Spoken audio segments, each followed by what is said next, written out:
Hello, Mark Lowerty here, along with Simon Littlewood at B18. That's the RIABU exhibit at the SMEICC Conference and Expo here in Singapore. And the Singapore Trade and Industry Minister Chun making some very interesting remarks at the launch of the event this morning, focusing on trade war, free trade agreements, and revenue. Simon, in relation to the trade war, he says US-China trade spat is likely not to end anytime soon, and we're going to have to get used to a world that's divided up into trade blocks. In relation to free trade agreements, he says the Singapore government has already negotiated many, will continue to negotiate more, but it's really up to businesses to then take those FTAs and turn them into action to actually maximize the opportunity. And the third part was about revenue. Yes, you can try to reduce costs, and that will obviously help you be sustainable, but that's a very defensive way of going about business. It's really growing about revenue.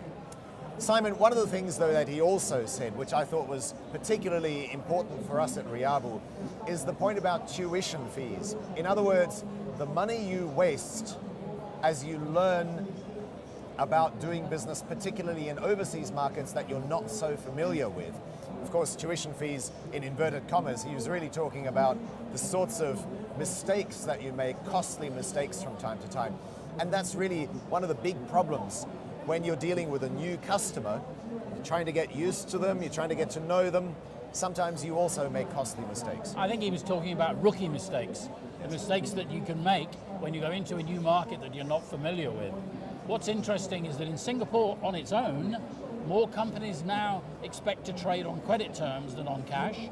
But if you look at the region as a whole, and if you want to move into the region and grow your business, the days when you could do everything on a letter of credit, which is a secured basis for payment with two banks involved, have long gone.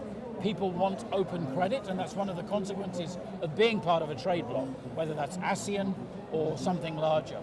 So therefore, yes, it behoves companies to take very seriously the issue of how they structure their relationships with their new markets, and in particular, how they manage cash flow. And presumably those tuition fees are not going to go away. Even as the minister says, we need greater sharing of those learnings, those street smarts as you go into overseas markets. You're still going to make rookie mistakes, I assume. Yeah, I mean, look, we've said this regularly, but the single largest reason why companies, particularly smaller and medium-sized companies, go out of business is to do with working capital. That is to say, when a company grows, in most cases, that's a success. That's to say, more sales, more markets. When it grows, it needs more working capital, not less. And companies, SMEs that go into a growth mode without understanding that, and without having taken sufficient thought for where that additional capital is going to come from, they might go bust.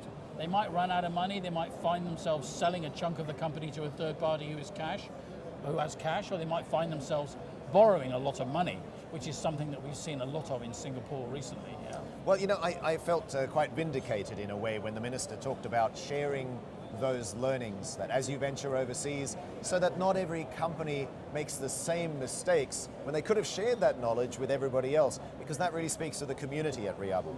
Not only that, but the reality of order to cash, of building a culture which values prompt payment by customers and communicating that critical value to customers is something that you can do quite easily if you build it into your DNA from the beginning, but it's very hard if 2 or 3 years in, when you've got a problem, it's much, much harder to turn around and try and rejig your processes and those relationships so that you get paid more quickly. So I like the idea that the minister is talking about growing into other markets. I like the idea that he talks about tuition fees. That's the time that you spend learning. And what RIABU is going to do is it's really going to speed up the learning process and make sure companies don't go into the issue of balance sheet blind. Yeah.